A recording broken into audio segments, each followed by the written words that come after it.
Ayan, magandang hapon Luzon, Visayas at Mindanao. Inihahandog ng Kagawaran ng Edukasyon sa pangunguna ng ICT EdTech Unit, ang Itulay Online Tutorial. Isa na namang hapon ng balitaktakan at bahaginan ng kaalaman ang magaganap ngayon sa atin, syempre, mga grade 10. At syempre, ito muli si Tutor Donna na inyong makakasama ngayong hapon. Yan. Magandang hapon sa inyo, grade 10, at sa lahat ng naririto. Yan, tingnan ko nga kung sino-sino na ang naririto ngayong hapon sa ating sesyon, syempre. Okay, magsisimula tayo sa palipad-pati, di ba? Katulad ng parating ipinapaalala ni Tutor Donna, ito yung oras natin para ibahagi ang link ng session natin ito. Okay, nang sa gayon ay marami tayong maging kasama at kabahagi para makipagbalitaktakan sa aralin natin sa Filipino. Di ba, grade 10? O sige, simulan na natin ang pag-share ng link na ito. At gayon din, ay simulan na rin natin ang pagtatype o paglalagay ng inyong mga pangalan dyan at paaralan, gayon din kung saang division kayo nabibilang nang sa, syempre, mabati ko kayo at maipalipad natin ang inyong pakikibahagi ngayong hapon sa ating Itulay session, di ba? O sige, simulan ko na ba? Na-share na ba natin ang ating link nang sa gayon ay marami tayong maabot at maituloy din natin ang pagkatuto sa Filipino 10 sa mga malalayong lugar. Sabi nga, isang click lang, nakatulong ka na. Diba? Napakaliit na bagay pero malaking tulong ang nagagawa. Handa na ba ang grade 10 ko? O, sige, kung handa na ang grade 10 ko, sisimulan na ni Tutor Donna ang pagbati. Okay, ang oras natin ay nagsisimula ngayon. Sige, tingnan ko na ha. Yan. Binabati ko si China Bell Laurenal, nandito ng 10 Innovation. Si Katrina Inocencio ng 10 Joyfulness, Las Piñas National High School. Magandang hapon sa inyo. Myla Felomine ng 10 Innovation. Okay, nanonood si Kelly Miguel Navarro mula sa Baruya High School. Good afternoon po, Tutor Donna, mula kay Joely Caitlin Aquino ng 10 Lab, Las Piñas National High School. Gayon din kay Jocelyn Malyari Bacani ng Baruya High School, SDO Pampanga, guro sa grade 10. Hello po, ma'am. Okay, magandang hapon po sa iyo. Salamat sa pagtutok po. Gayon din kay Kyra Jane Antonio ng 10 Gold, Ramon National High School, Mendoza Sydney ng 10 Joyfulness. Aliyah Nicole Madla ng 10 Garnet. Okay. Mula kay Ma'am Cristina Ignacio, na-miss ko si Ma'am Cristina. Okay. Si Roland Pagala, Elizabeth Paraiso, yan, ng 10 Lab. Okay. Sige, natapos yung isang minuto natin. Pero syempre, hindi palalagpasin ni Tutor Donna. Mamaya, meron pa tayong pagbati.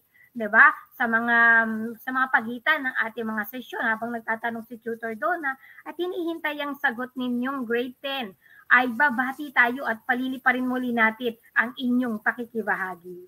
'Di ba, grade 10? Kasabay ng pagdiriwang din natin ng Immaculate Conception ngayong araw, bagamat sabi nga holiday, nandito tayo, 'di ba? Yan, sige, Lance Priyansi Sanggalang, sige, magbati muna tayo. Joshua Dobinar ng 10 Excellence mula sa Baruya High School. Hello po sa mga taga Baruya High School. Mukhang marami kayo ngayon dito. Mabuti na lamang at kayo'y nakikibahagi ngayon. Salamat. Gayon din kay Baby Linda Lupang ng 10 Magiliw mula naman sa Agandona National High School, West District. Yan, bago ha. Okay, magandang hapon sa iyo. Salamat sa inyong pakikibahagi ngayong hapon. Yan, tapos sa isang minuto na palipad-bati ni Tutor Donna. Pero syempre, mamaya, babanggitin ulit ni Tutor Donna yan habang kayo ay nakikipagbalitaktakan sa ating aralin. Huwag mag-alala, di ba? Okay, sige, Nikki Villegas ng SDO Pampanga mula sa Baruya. Okay, meron pa. Si Rainiel, akala ko absent ka, Rainiel. Okay, si Rainiel, nandito na. Medyo nahuli eh. Okay, Baby Linda Lupang. Ayan, nabasa na natin. Sige, handa na ba ang grade 10 ko? Tingnan ko nga kung handa na ang grade 10 sa balitaktakan at usapan natin ngayong hapon. Pahingi naman ng puso si Tutor Donna dyan. Tingnan ko nga ang mga papuso ni Tutor Donna. Si Rainiel, fight! Ready na.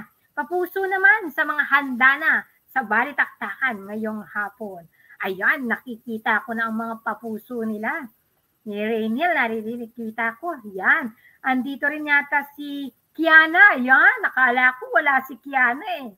Yun yung mga nakikita talaga namang tuwing session natin sa Itulay ng grade 10. Nandito talaga yan. At marami na akong kilala, di ba? Si Tutor Donna, yan. Si Rodney, Baby Lynn, Jasmine, yan. Hello, hello po sa inyo. Yan, may papuso na si China Bell. Yan, sige. Dahil may papuso na kayo, simulan na natin ang ating sesyon. Okay, ngayon ay papasok na tayo. Siyempre, nasa ikalawang markahan pa rin tayo, pero nasa ika-4 na linggo na tayo. Ang ating paksa ay kaugnay sa maikling kwento mula sa United States of America. Panitikang Kanluranin. Ayan. Ang ating mga gawain ay hinango at batay, siyempre, sa module mula sa ating central office. Ayan. Siyempre, ito ang inaasahan natin ngayong araw, ngayong hapon sa session natin. Una, nasusuri sa dialogo ng mga tauhan ang kasiningan ng may akda o ng akda. Itinan natin kung gaano kasining ang akda natin. Yan. Ikalawa, naitatala ang mga salitang magkakatulad at magkakaugnay sa kahulugan. Sige, yan ang ating inaasahan ngayong hapon. Sige, thumbs up na para tingnan na Tutor Donna kung sisimulan na ba natin ang ating talakayan. Aba, hindi lang thumbs up, may papuso na rin.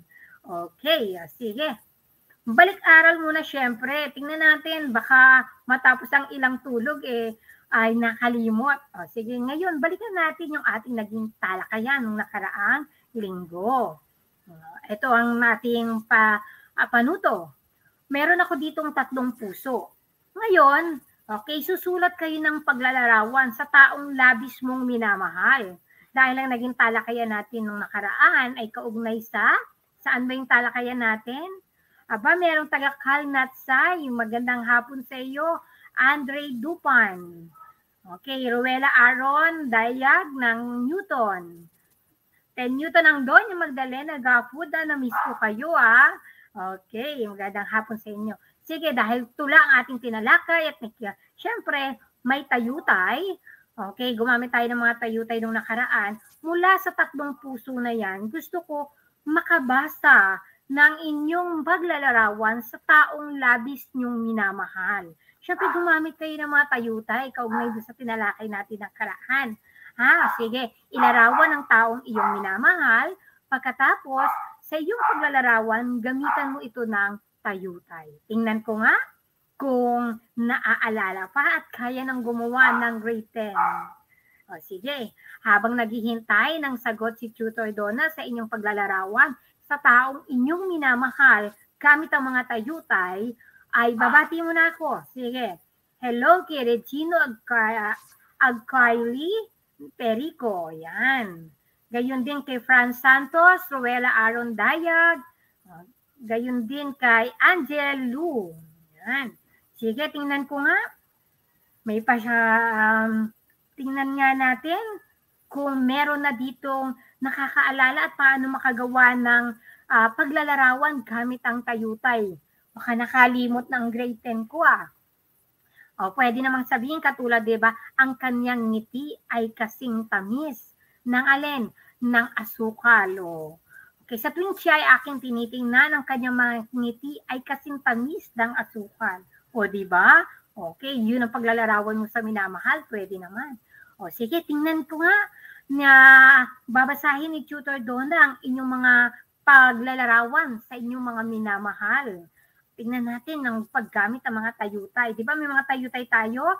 pagtutulad o simili, metapora o pagwawangis, okay, pagtawag, sige, gayon din, tinatawag nating apostrophe o pagtawag, pagmamalabis o hyperbole. Tingnan ko nga kung paano nyo naggagamitin ito. Ilalapat na natin ngayon sa ating talakayan. Sige, tingnan ko sa mga nakaalala. Meron na bang sagot? Naku, mukhang nahirapang ilarawan ng minamahal. Paano mo ilalarawan at saan mo itutulad yung taong labis mong pinakamamahal? Gagamit lang tayo ng tayutay. Sige, tingnan nga natin. Tingnan nga ni Tutor Donna ang sagot. Okay. Mukhang nag-iisip pa ang grade 10 ko Di ba kaugnay sa pagmamahal, ang pag-ibig ang tinalakay nating tula nung nakaraan? Sige, tingnan ko nga kung paano mo ilalarawan ang iyong taong minamahal gamit ang tayutay. Sige, si Chinabel, ang bilis. May sagot. Ay, si Roland, may sagot na. Roland Pagala. Kasing kislap na mga tala ang kanyang ngiti. Akalain mo, nakikita yun ni Roland. Sige, magaling, Roland. Si Chinabel Laurona, alang sabi niya, siya ay parang unan. Nagsisilbi kong sandalan at pahinga sa tuwing ako'y nahihirapan. Wow, ang ganda naman, Chinabel, Ang lupit ng pagmamahal na paglalarawan sa minamahal yan. Sige, sabi naman ni Fran Santos, kasing lakas ng speaker ang kanyang boses kung magsalita. Okay, magaling. Si Andre Dupa naman, siya'y kasing bango ng halimuyak ng isang bulaklak. Siya ang maganda sa aking umaga at gabi. Wow! Ang taray ng paglalarawan ni Andre. Sabi ni Jandler naman, ay pagbati pala ito. Hello Jandler, nalignab ng Magdalena Daffod High School. Ayan, ang ganda ng paglalarawan. Sabi ni Kiana, kasimpulan ng rosas ang iyong mga labi. Labi ko ba yan, Kiana? Okay, siguro yung labi ng minamahal niya. Okay, galing. Mga puro tayutay yan, no? Tuwang-tuwa si Franz, no? Nakapagpalipad, hangin doon sa taong kanyang minamahal. Yan. Okay, magagaling. Ang husay talaga ng grade 10 ko. Sige, tingnan natin. Sa pagbabalik-aral natin ay nakapagbigay tayo ng mga tayutay na ilarawan natin ang ating mga minamahal gamit ang mga matatalinhagang pahayag na yan, gamit ang mga tayutay. At nakatutuwa, ayan, tumitibok tuloy ang puso ni Tutor Donna at ng mga nakaririnig sa inyo. At nakabasa, baka alam nilang sila yon. Okay, sige, simulan natin. Okay, dahil tinalakay natin nung nakaraan ay tula, na alam natin ang tula ay isang pampanitikang may matatalinhagang pagpapahayag ng isipan at damdamin. Mababasa sa tulang aking pag-ibig ay paglalarawan ukol sa kagandahan, kariktan, kadakilaan ng isang tao. Okay, sige. Tingnan natin. Sige, dahil naalala ninyo at nakapagbigay kayo ng mga halimbawa, okay, ng tayutay natin, kaugnay sa tinalakay, pusuan na ninyo ang inyong mga natutunan nung nakaraang linggo. Papuso naman dyan. Pusuan natin ang ating mga sarili. Sige. Okay, pusuan natin ang ating mga sarili. Tingnan, yan, may papuso na. Okay, gusto ko nang umuulan ng mga puso dahil ngayon ay parang bawat linggo natin ay araw ng pag-ibig, no? Tama naman yan. Dahil hindi pa tayo tapos sa pag-ibig. Pag-usapan pa rin natin ay kaugnay sa pag-ibig. Ayan. Si Chinabel pumupuso na. Ayan. Si Kiana. Ayan ang mga puso ninyo. Nakikita ko.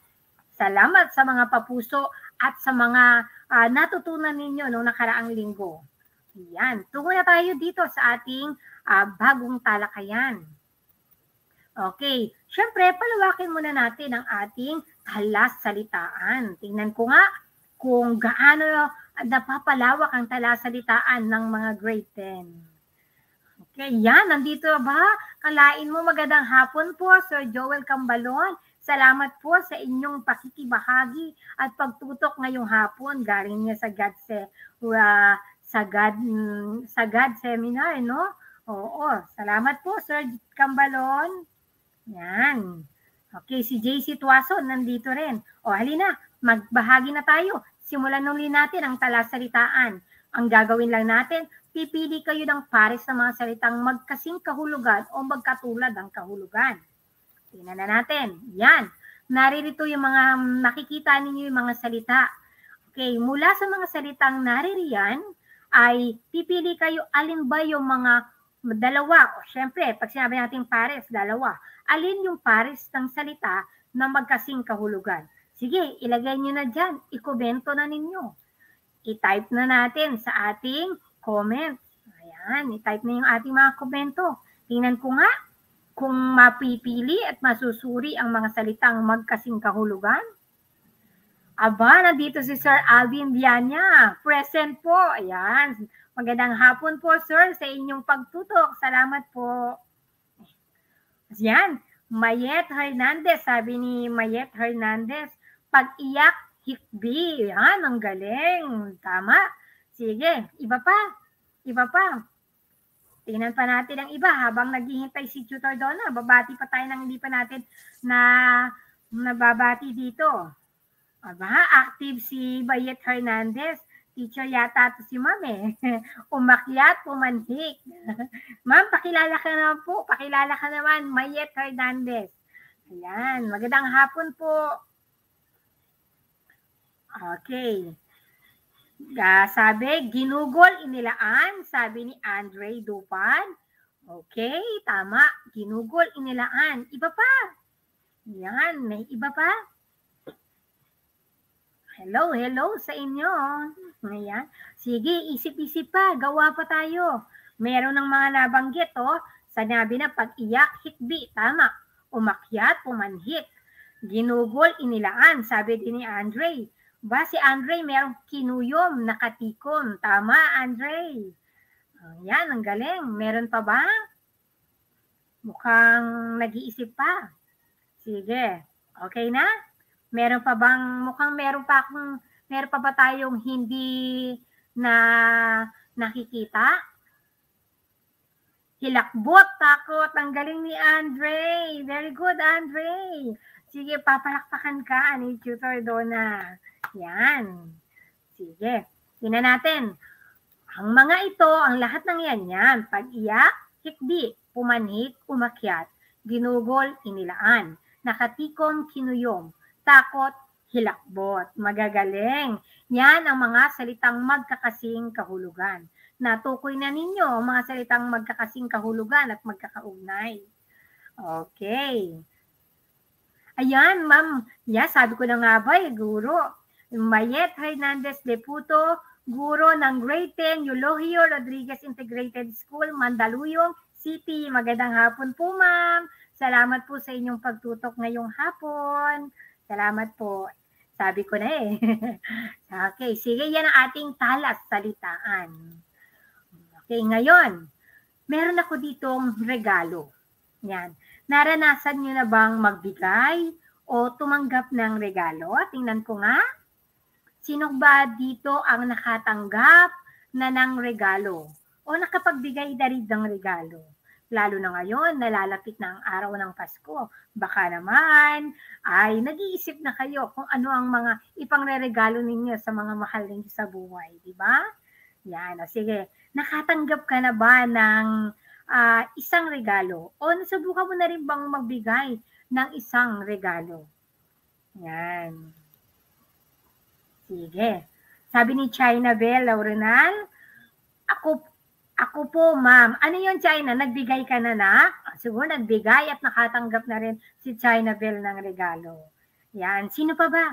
Sino pa ba ang nakatanggap ng regalo? Siyempre, ang sarap ng tumatanggap ng regalo, di ba? Sige, tingnan ko muna yung mga nakatanggap ng regalo. Yan. Meron na ba? Okay. Si China Bell siguro. Sabi niya, ako po, ma'am. Nakatanggap na, opo. Nagbigay at nakatanggap. Yan. Sige. Dugtungan natin ang pinakamahalagang bagay na aking natanggap ay, sige nga, dugtungan nyo nga, ano ba sa palagay ninyo yung pinakamahalagang bagay na inyo nang natanggap? Yan. Sige, dugtungan. Ang pinakamahalagang bagay na aking natanggap ay, sige, dugtungan. Tingnan natin. Malalaman ni Tutor Donna ngayon kung ano nga ba yung mahalagang bagay na natanggap mo. Sige, ibahagi nga natin. Yan. Tingnan ko nga abang bumabati. Abang naghihintay si Tutor Donna ng mga kasagutan kung ano yung mahalagang bagay na natanggap mo na sa iyong buhay. Okay. Tingnan nga. Babati muna tayo nang hindi pa natin nababati ngayong hapon habang naghihintay si Tutor Donna. Ano na yung pinakamahalagang bagay na inyong natanggap?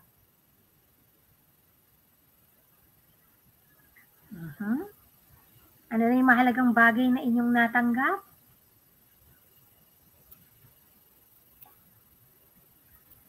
Aba, sige, mukhang nahihiya yata Sige, ano yung pinakamahalagang bagay? Dudugtungan lang natin. Tingnan ko nga, grade 10, kung ano yung pinakamahalagang bagay na inyo nang natanggap. Yan, sabi ni China Bell, ang pinakamahalagang bagay na natanggap ay cellphone. Aba, cellphone yung mahalagang bagay. Sabagay, ngayong panahon na to, napakahalaga na ng cellphone ng paggamit nito dahil ginagamit na natin ito hindi lamang sa komunikasyon, kundi maging sa pagkatuto, di ba? Katulad nito, ginagamit. Yan, sabi ni Andre, ang pinakamahalagang bagay na akin natanggap ay pagmamahal at tiwala. Aba, oo, hindi yan material, pero napakahalaga at napakasarap makatanggap ng pagmamahal at pagtitiwala. Tama ka dyan, Andre. Hindi naman kailangan material, di ba? Okay, sabi nga natin kung minsan hindi naman tinitingnan kung material, mahal o mura. Ang mahalaga ay ito'y ibinigay sa iyo at ipinagkaloob at tinanggap mo ito ng maluwag sa iyong kalooban. At sarap kayang tumatanggap ng regalo, di ba? Material man yan o hindi. Okay, lahat yan ay ating tatanggapin. At syempre, napakasarap sa pakiramdam nang tayo ay nakatanggap. Katulad mo, Andre, hindi man material pero isa sa pinakamahalagang hinahanap at hinahangad ng lahat. Ang matanggap ay ang pagmamahal at pagtitiwala. Sige, tingnan pa natin. Meron pa bang iba? Okay, meron pa. Hinabol si China Bell. Ang pinakamahalagang bagay na aking natanggap ay suporta galing sa aking mga mahal sa buhay. Oo, di ba? Okay, hindi man material, di ba? Ibig sabihin, napakasarap nun na ito'y ating natatanggap.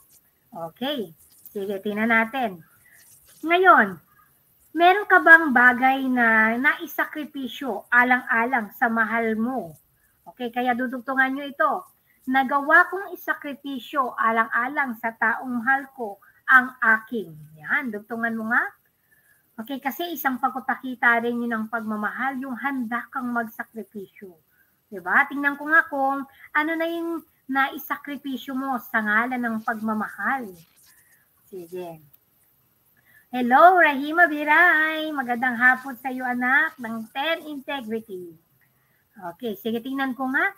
Isip-isip tayo. Meron ka bang naisakripisyo na para lamang maibigay doon sa taong mahal mo? Ano kaya ito? At yun yung talagang masarap ibigay, di ba? Ipagkaloob. Yung alam mong pinaghirapan ng taong ito, tapos ibinigay sa'yo. Diba? Tapos ikaw ang nakatanggap. Ano kaya yun? Nagawa kong isakripisyo alang-alang sa taong mahal ko ang aking. Tingnan ko nga. Dugtungan nga natin. Nahirapan ba sa pag-iisip? Kung ano idudugtong? Sige, tingnan lang, Tutor Donna, ibahagi lang. Ano nga ba ang nakayanan mong isakripisyo? Okay, para sa pagmamahal. Okay, at itong ibinigay. Yan nga natin. Mukhang nag-iisip pa. Yan. Sige. Yan nga natin. Yan, si Andre Dupan. Nagawa kong isakripisyo alang-alang sa taong mahal ko ang aking mga pansariling interes. Wow! Okay, katulad kaya ng alin, Andre? No? Oo, may mga bagay na ganyan na kung minsan sabi nga, gustong-gusto kong mag-cellphone, kaya lang gusto ng mahal ko sa buhay ay maging mataas ang grade ko. Kaya isasakripisyo ko ito alang-alang sa kaligayahan nila. Di ba? Pwede rin yun. Sige, tingnan ko nga. Galingan, Andre. Ano pa kaya? Tingnan nga natin. Meron pa kaya? Sige, mag-iisip pa. Isip pa tayo.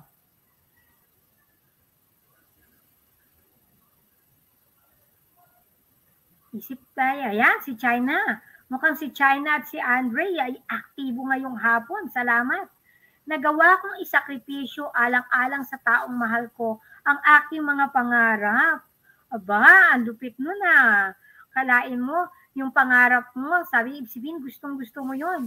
At higit sa pangarap mo, yung pagmamahal mo siguro, kaya ito ay naisakripisyo mo. Di ba? Okay, sige. Pili mo pati pangarap. Sabi nga natin, kaya hindi biro ang makatanggap ng regalo at hindi rin biro yung pagre-regalo. Kaya dapat ito ay, sabi nga, pag tayo ay nakatanggap ng regalo, ay ito ay ating bukas isip o bukas palad nating tanggapin ng buong puso yung ating mga regalo na yun. Kasi ito tsak pinag-isipan at binigyan ng oras at panahon. Di ba? Tama, ayan. Sige, tingnan natin. Sapagkat yan ay may kinalaman sa ating kwentong tatalakayin. Okay, yung maikling kwento mula sa United States of America na pinamagata Aguinaldo ng mga mago. Okay, familiar ba kayo sa mga mago? Familiar ba kayo sa mga mago? Ay, tamang-tama yan kasi nalalapit na ang pagdiriwang natin ng Kapaskuhan, di ba? Sa mga Kristiyano. Okay, yung Kapaskuhan ay napakahalaga. Okay, familiar ba kayo sa mga mago? Sinasabi na ang mga mago ay sila yung tatlong pantas, yung tatlong hari. Sila yung mga pantas. Ito ay hinango, may salaysay sa Biblia mula sa Mateo 2, 1 hanggang 12. Okay, yung salaysay na ito na kung saan yung tatlong hari, okay, o yung tatlong hari o pantas na sina Melchor, Baltasar at Gaspar ay hinanap nila.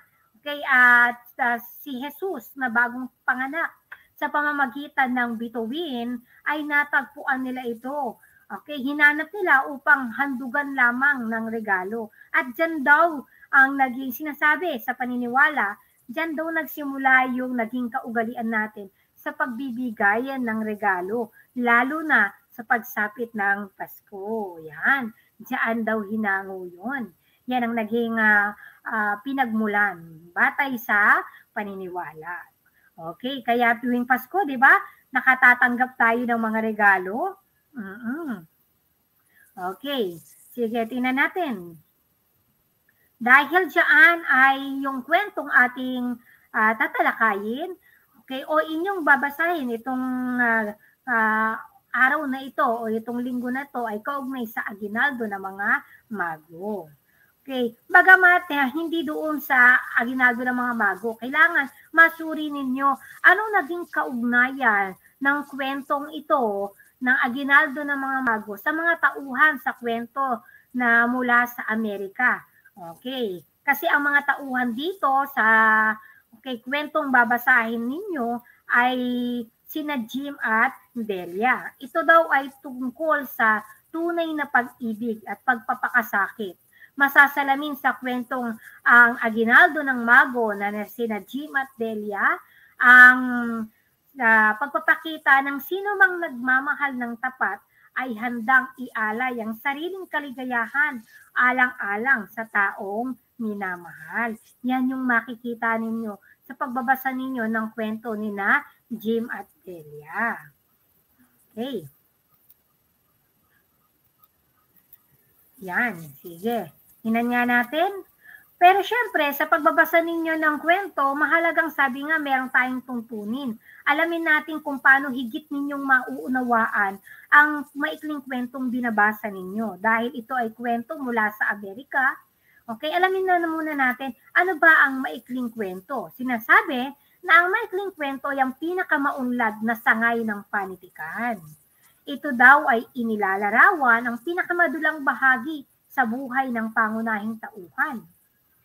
At ayon kay Genoveva Edrosa Matute, isang kilalang manunulat, ang maikling kwento, hindi ito yung pinaikli o buod ng isang nobela. May sarili itong kakanyahan. Isa talaga itong aktang pampanitikan na may sariling mga elemento. Okay. Ang mga pangyayari sa kwento ay inilalahad ng tuloy-tuloy hanggang sa wakas. Kaya pag binasa niyo yung kwentong Aguinaldo ng Mago, yan, masusuri niyo yan na may ganitong katangian. Okay, dapat ang kwento ay nag-iiwan ng isang kakintalan, yung aral o kaisipang nais na ibahagi sa atin na pwede nating magamit sa realidad ng buhay. Diba? Ganun naman lahat. Yung lahat ng mga maikling kwentong ating binabasa, napakahalaga nito na nag-iiwan ng kakintalan. Okay, sa atin. Yung aral ay iniiwan sa atin. Nang sa gayon ay yung mga aral na yun ay pwede nating magamit sa realidad ng buhay. Tama ba? Okay. Sige, tingnan natin. Okay. At ang tauhan ng isa sa elemento ng maikling kwento na nagbibigay buhay at nagpapagalaw. Okay. At gumaganap sa mga pangyayari. Okay. Meron tayong isa lamang ang maikling kwento ng tauhan. Pa-shout out daw. Shout out po kay Sir Alvin Dianya. Magandang hapon. Yan. Meron tayong isang uri ng maikling kwento. Ito yung kwento ng tauhan. Ang isang kwento ng tauhan ay tumutukoy ito sa higit at binibigyang halaga ang diin, kilos o galaw at pananalita, okay, ng isang tauhan. Yung sa pangungusap niya, binibigyang diin doon yung kanyang kilos, galaw at pananalita. Kaya masusuri mo kung ang kwento ay kwento ng tauhan, nakapokus lamang sa kanya. Ito yung dapat nating tandaan sa pagbuo ng mabuting katauhan ng karakter. Pag gagawa tayo ng maikling kwento, mahalaga na ito yung dapat nating magawa. Okay, una, okay, umpisahan sa pagbuo ng isang payak na profile. Ano yung payak na profile? Simulan natin sa paglalarawan sa kanyang physical na profile, physical na kaanyuan na sinasabi. Okay, ilalarawan natin dapat dito ay ang alin? Yung kanyang katangian. Ano ba yung katangian niyang pisikal? Matangos pa ilong, matangkad, maputi. Okay, hindi na mapatunood ang live ng Ito Live. Okay, sabi daw, nag-chat si Katrina. Okay. Sige, baka merong technical na suliranin sa atin. Okay. Oo. Sige, tingnan natin. Sinasabi din sa simulan natin kapag gagawa tayo ng karakter sa ating maikling kwento. Okay. Yan nga si Mondi. Pag gagawa tayo ng karakter sa isang maikling kwento, ilarawan natin una yung physical, yung kanyang katangian. Para nang sa gayon na kikinikinitahan ng pangunahing ng mga nambabasa, ano ba ang itsura nito? Diba? Nilalarawan doon, siya ay may matipunong pangangatawan, bilugang mga mata, matangos ang kanyang ilong, okay? Ang kanyang mapupula, ang kanyang mga labi, okay? Makikita ang kanyang mapuputi at dikit-dikit na ngipin, ba? Doon pa lang parang nakikilala na natin yung tauhan. Kaya't simulan natin yun sa physical na, kaya tinatawag nating physical na kaanyuan. Okay? Sige. Sunod. Yung psychological na profile, ipakilala rin natin yung psychological na profile. Ano yun? Paano yung gagawin? Yung tinatawag nating ilalarawan mo dito, paano ba siya mag-isip? Ano ba ang laman ng kanya mga isip? Okay, ano yung mga nadarama niya? Okay, yun ang dapat nating ipakilala para higit na makilala natin ang tauhan. Diba? Okay, sige, tingnan natin. Sunod. Okay, at ikatlo, yung social na profile. Okay. Oh, yes, wala po siyang live. Okay, sige, ano natin, baka ito ay merong technical na suliranin. Salamat po, Sir Alvin.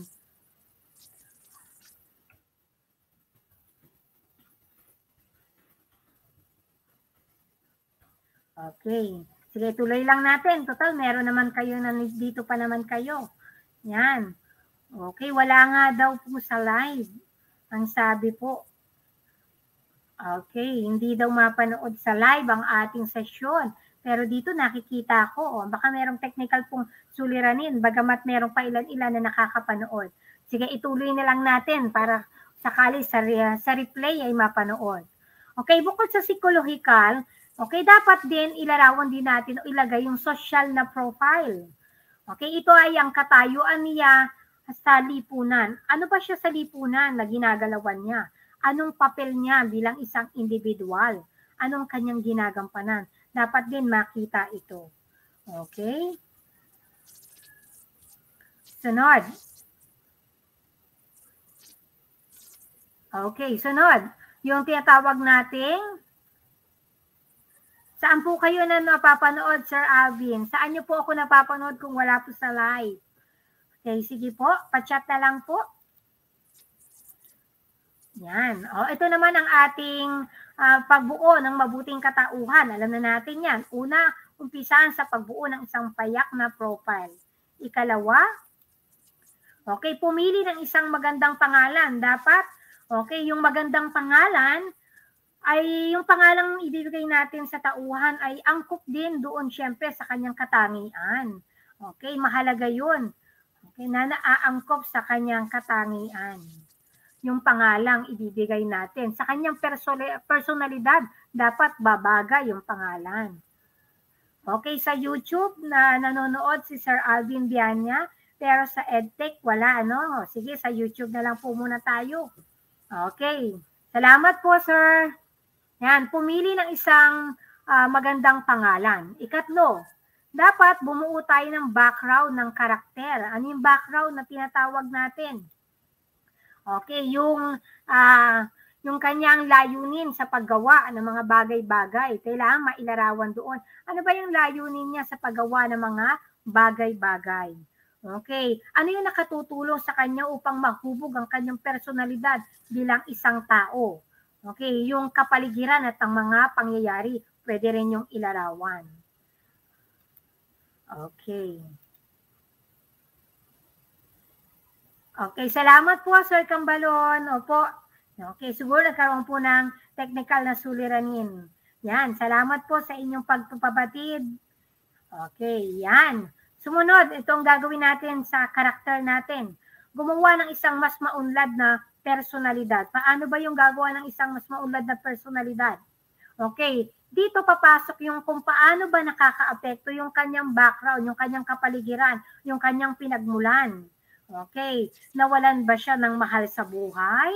Okay, naging malupit ba ang mga karanasan niya noong siya ay bata, kaya naging gano'n ang kanyang sitwasyon at gano'n ang kanyang naging pag-uugali? Mahalagang mailahad din natin yon doon. Okay?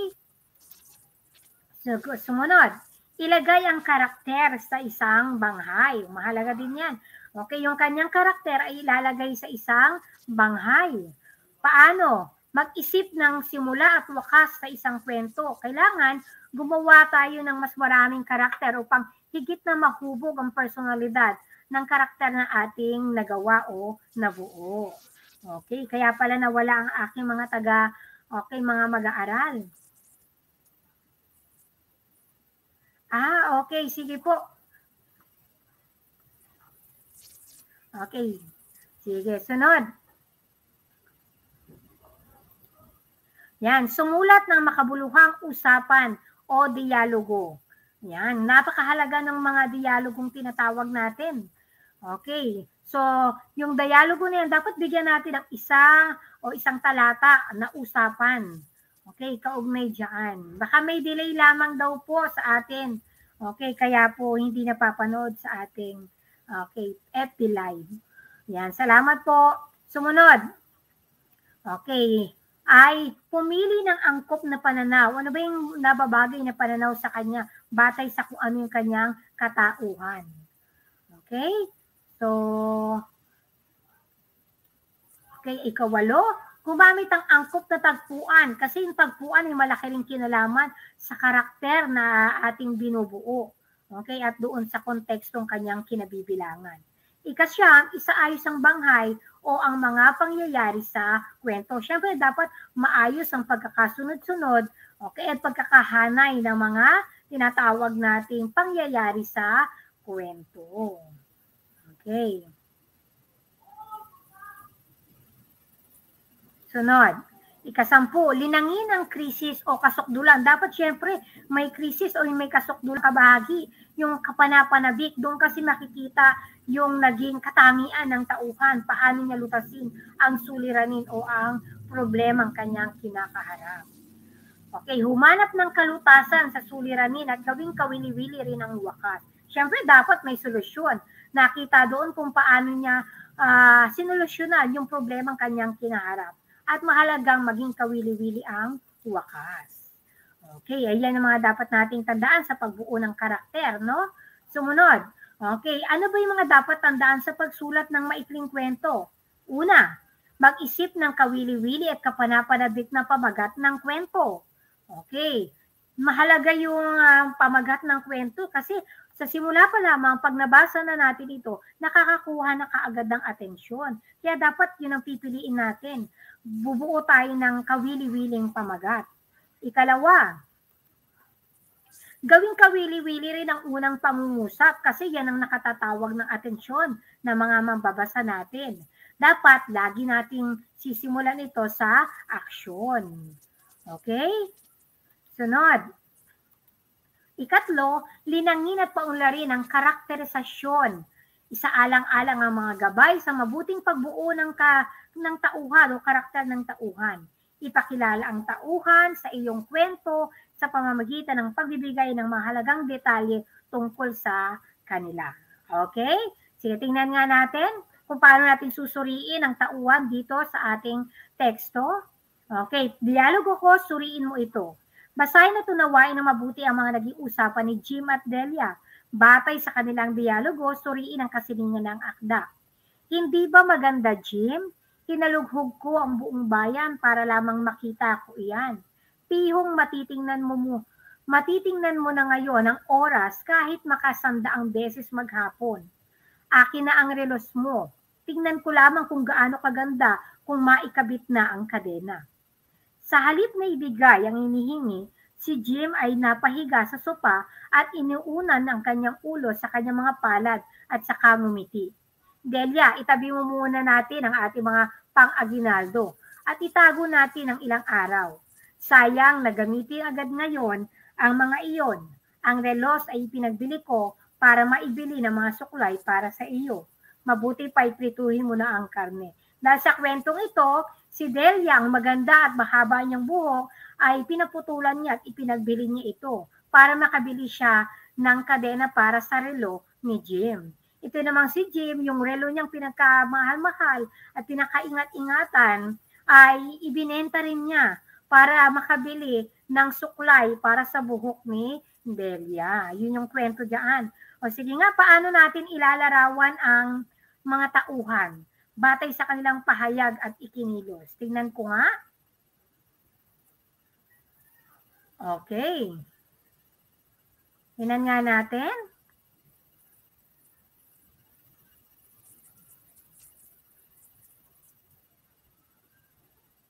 Okay.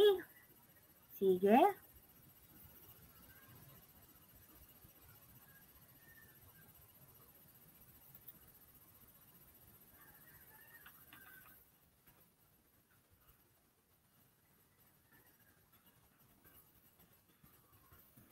Sige, tingnan ko nga paano may lalarawan yung katangian ni Jim at ni Delia dyan. Simulan natin kay Delia. Anong katangian ni Delia? Biruin mo, hinalughog niya yung buong bayan para makakita lamang, di ba, ng regalo para kay Jim, yung kadena. Okay. Yan, sabi ni Andre, handang magsakripisyo. Oo, ang galing, no? Handa siyang magsakripisyo. Ang hirap kayang maghanap ng ipangregalo. Yung mag-isip lang, ang hirap no? Tama yun, China Bell. Handang magsakripisyo sila. Okay. Sabi ni Andre, parehas po silang may isinakripisyo para sa isa't isa. Di ba? Sabi nga, doon nasusukat ang pagmamahal, yung handa mong isakripisyo, yung bagay na mahalaga sa iyo dahil sa ngalan ng pag-ibig at pagmamahal. Sabi ni China Bell, tunay pong may pagmamahal. Si Rahima naman, maalalahanin. Matyaga at mapagsakripisyo, sabi ni China Bell. Diba? Batay sa mga pahayag nila at ikinilos, nasuri natin kung anong katangian ng pangunahing tauhan ang ipinakita ng akda. Diba? Okay. Sa pamamagitan niyan, nakilala natin ang ating mga tauhan. Magaling, grade 10. Yan, o sige. Dahil dyan, okay, naunawaan, tingnan ko nga ang puso ng mga grade 10. Okay, patingin ang puso sa mga grade 10 kung naunawaan kung paano tayo bubuo ng maikling kwento ng tauhan. Okay, at paano tayo bubuo ng karakter ng ating tauhan sa kwentong ating bubuuin. Sige nga. Okay, naunawaan ba? Patingin nga ng mga papuso. Ayan, ngumiti na si Andre. Sige, salamat Andre. Yan. Okay, sige, tingnan natin. Kung tunay, yan, pumuso na ng marami si China Bell. Okay, hello sa rin ng Ramon National High School. Ngayon, tingnan ko nga kung ano na ang nalaman ninyo batay sa ating naging talakayan. Yan, ang ating naging talakayan ay kaugnay sa maikling kwento. Okay. Rahima Biray. Hello. Yan. Tingnan ko. Natutuhan ko ang. Yan. Dugtungan natin. Puro tayo pagdurugtong, no? Ngayong hapon. Natutuhan ko ang. Sige, dugtungan nga natin. Natutuhan ko ang. Sige, hihintay si Tutor Donna, ha? Ano bang natutuhan natin ngayong hapon?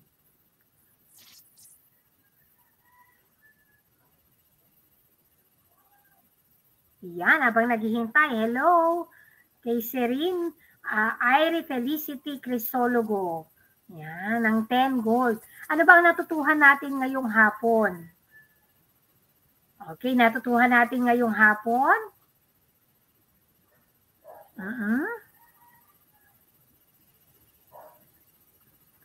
Okay, sige, tingnan natin. Natutunan natin ngayong hapon, okay, ay natutuhan ng isang tauhan ay elemento ng maikling kwento, isang mahalagang elemento ng maikling kwento.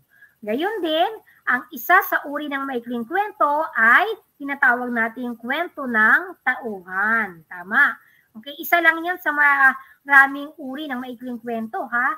Kwento ng tauhan, dahil doon umiikot ang mga pangyayari sa buhay at katangian ng tauhan. Okay, sumunod. Ang isa dapat na tandaan sa pagbuo ng karakter, okay, ay dapat, anong tayo? Tayo ay, okay, ibigay natin yung physical na profile, pwede rin yung psychological, okay, na profile. Okay, katulad ng sinabi natin kanina. Isa sa dapat tandaan sa pagsulat ng maikling kwento ay alin? Okay, ayan, ang dami natutuhan ni Andre. Basahin na natin. Natutuhan ko ang definisyon ng maikling kwento, ang mga elemento nito. Natutuhan ko rin po na sa maikling kwento, ibinabahagi ang kayang gawin ng mga nagmamahalan para mapasaya at maipahayag ang tunay na pagmamahal nila sa isa't isa. Oo, yan ang iniiwang mensahe. Dapat may kakintalan ng kwento. Andre, very good. Sabi ni China Bell, natutuhan ko kung ano ang maikling kwento at mahalagang gawin sa pagbuo nito. Yan, very good, China Bell. Ngayon, pwede ka nang gumawa o pwede na kayong bumuo ng maikling kwento na kung saan ay magiging mahusay, maganda at tiyak na makikita natin at makikilala yung karakter na inyong bubuin, di ba? Yan, nakatutuwa naman. Okay, sige, tingnan natin. Pagsasanay na tayo. Handa na ba sa pagsasanay? Una, ito ang panuto natin. Basahin ang akda at sagutin ang mga sumusunod na tanong. Piliin ang letra ng tamang sagot. Okay, ito yung ating teksto. Pinatay na niya ang sauce. Luto na rin ang noodles ng spaghetti. Sinilip niya ang oven. Paluto na ang lechon de leche. Nagniningning sa mantika ang hamon, hotdog at bacon. Nasa gitna na ng mesa ang mansanas, ubas, kahel at peras. Hiwa na rin ang queso de bola. Templado na rin ang juice. Inilagay na niya sa mesa ang workon, lechong manok, embutido, paella, at pinasingaw na sugpo. Nakakagutom. Naglagay siya ng 3 pinggan, baso, kutsara at tinidor sa mesa, pati na rin ang napkin. Maya-maya, bitbit na niya ang isang supot. Sa loob nito ay may ilang nakabalot na ulam. Lumabas na siya ng bahay. Tinahak na niya ang nagniningning na lansangan. Habang naglalakad, sinilip niya ang laman ng supot. May 4 na balot. Hindi na niya maaninag kung ano-ano ang laman ng mga ito. Pero tamang-tama sa 6 niyang anak at sa kanilang mag-asawa ang bitbit na pabaong Noche Buena. Bukas, araw ng Pasko, maaga siyang babalik upang maghugas ng pinagkainan. Ito ay halaw mula sa Wag Lang Di Makaraos ni Eros Atalia. Ayan, ang teksto natin. Tingnan ko nga kung nakita ang kasiningan nito. Okay, batay sa paglalarawan sa tauhan natin sa mga pangyayari. Unang tanong, ano ang propesyon ng pangunahing tauhan? O ano ang gawain ng pangunahing tauhan? Tingnan nga natin.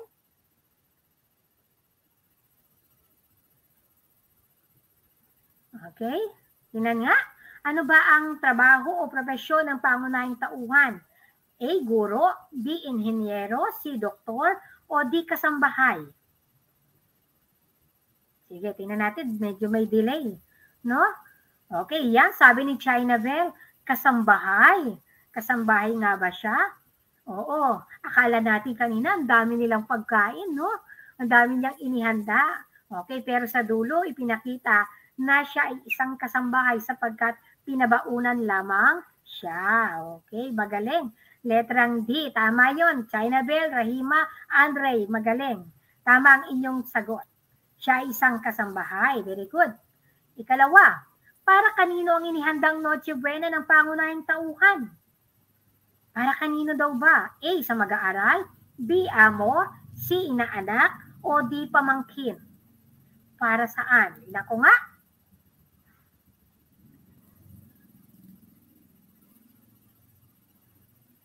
Ayan. Tingnan natin. Sabi ni Andre, ang bilis ni Andre. Okay, sabi niya, B sa kanyang amo. Ba? Sabi rin ni China Bell, B, amo, ang galing.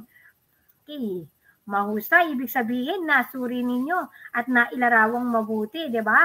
Sapagkat naging maliwanag sa atin ang katamian, okay, ng pangunahing tauhan. Very good. Okay, ikatlo. Tingnan natin ang ikatlo. Anong klaseng Noche Buena ang magaganap? A. Masagana, B. Payak, C. Simple, o D. Karaniwan? Sige nga, tingnan natin.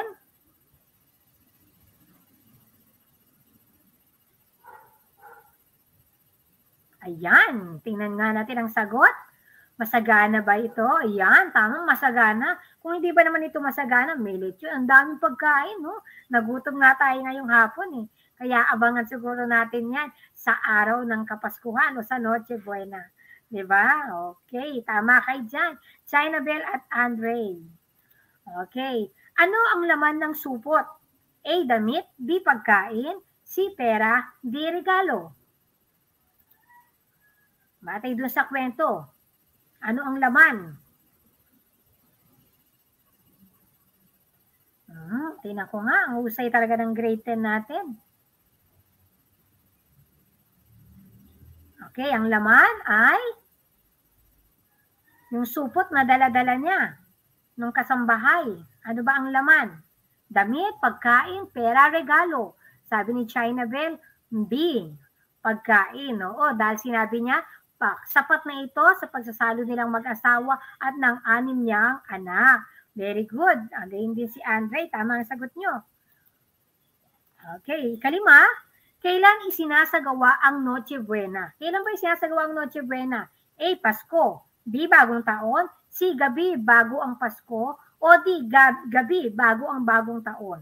Tingnan ko nga. Ang diriwang ba tayo ng Noche Buena natin? Kailan ba yan isinasagawa? Nagutom tayo no? Ang sarap. Okay, na mga pagkain. Okay, lalo na, bagamat kahit simple lamang ang pagkain, basta ito ay sama-samang pinagsasaluhan, ay masarap na rin, di ba? Okay, ito ay sinasagawa ang Noche Buena, ito ay, tingnan ko nga ang kasagutan, sabi ni Andre, ay gabi bago ang Pasko. Yan, tama Andre. China Bell, gaya. Okay, si China Bell ay Pasko. Noche Buena natin, yun yung gabi, di ba? Okay, tapos naman, bago magbagong taon, Medianoche ang tawag natin doon. Okay, sige. Noche Buena ang tawag doon, JC ha? Okay, at China, ganun si Rahima. Okay. May pagsasahin, dalawa pa tayo. Basahin at piliin ang magkasing kahulugang salita sa pangungusap. Okay, una. Okay, piliin nyo dyan, alin ba yung magkasing kahulugang salita dyan? Tingnan nga natin. Kumikislap ang buhok ni Delia na tila talang nagniningning. Alin dyan ang dalawang salitang magkasing kahulugan? Okay lang yung China Bell at isa lang na natin. Noche Buena kapag bago magpasko. Yun yung gabi bago magpasko. Medianoche ang tawag dun sa pagsalubong natin, yung sa gabi. Okay, ng bagong taon. Okay, sige. Alin naman dyan ang tinatawag nating dalawang magkasing kahulugan? Yan, may sagot na si Andre. Ang bilis. Kumikislap, nagniningning. Gayun din si China Bell. Very good. Yan. O, ikalawa, tingnan natin. Malakas na iyak ang naging sagot ni Delia. Tangis na tumunaw sa puso ni Jim. Alin kaya ang dalawang salitang magkasing kahulugan o magkaugnay? Sabi ni China Bell, iyak at tangis. Okay, very good. Yan, ang galing. Sunod, ikatlo na tayo. Okay, sumalagmak si Jim sa pagkabigla. Kinakailangan niyang umupo upang hindi tumumba. Okay, alin naman ang dalawang salitang magkasing kahulugan o magkaugnay sa ikatlong bilang natin? Ayan.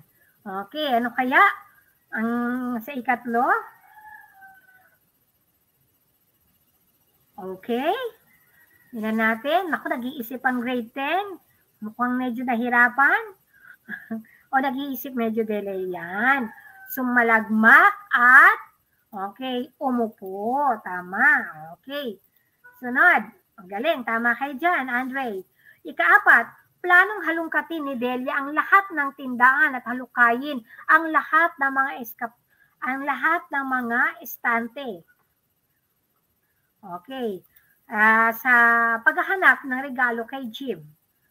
Okay, ano kaya ang dalawang magkasing kahulugang salita? Sa bilang 4 natin, tama kayo dyan. Okay, sabi ni Andre, halungkatin at halukayin. Gayun din. Okay, medyo nahuli si China Bell. Okay, tama naman yon. Very good. At ang ikalima, hilam sa mga luha si Delia dahilan upang manlabo ang kanyang paningin. Okay, ang tamang sagot, tama, Dahima. Okay, sa kalima na tayo. Hilam sa mga luha si Delia dahilan upang manlabo ang kanyang paningin. Ang tamang sagot ay ayan. Sige, hintayin natin.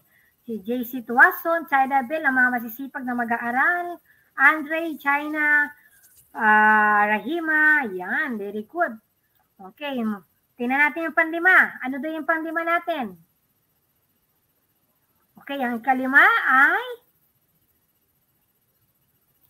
okay, tinatawag natin itong hilam at okay, manlabo. Yan, ang dalawang salitang magkasing kahulugan. Magaling!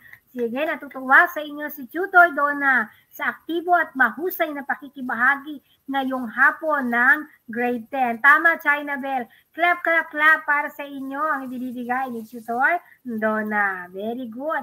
Ayan na naman ang nakangiti. Okay, yung mga ngiti ni Tutor Donna. Papuso at may pa-Hello Kitty pa. Ayan. Okay, ibig sabihin, okay, natuto tayo ngayong hapon sa sesyong ito. Okay, isa na namang kabakabuluhang sesyon ang nangyari sa atin ngayong hapon. Okay, huwag kalimutan na tuwing Miyerkules, laging subaybayan ang Itulay Junior High School Filipino. Okay, mula 1:40 hanggang ika-4 na 20 ng hapon tuwing Miyerkules. Okay, para sa inyong suwesyon, komento, okay, yan. Maaari niyong ipadala ang inyong tugon. Yung QR code nandiyan ay iscan ninyo at ilagay ang inyong mga komento. Maraming salamat. Hanggang sa muli nating pagkikita-kita, magpapaalam na sa inyo si Tutor Donna. Okay, laging tandaan, ang sabi nga, ang tunay na karunungan ay nakakamit lamang ng taong may mabuting kalooban. Hanggang sa muli nating pagkikita-kita, Grade 10, at pagbabalitaktakan. Paalam!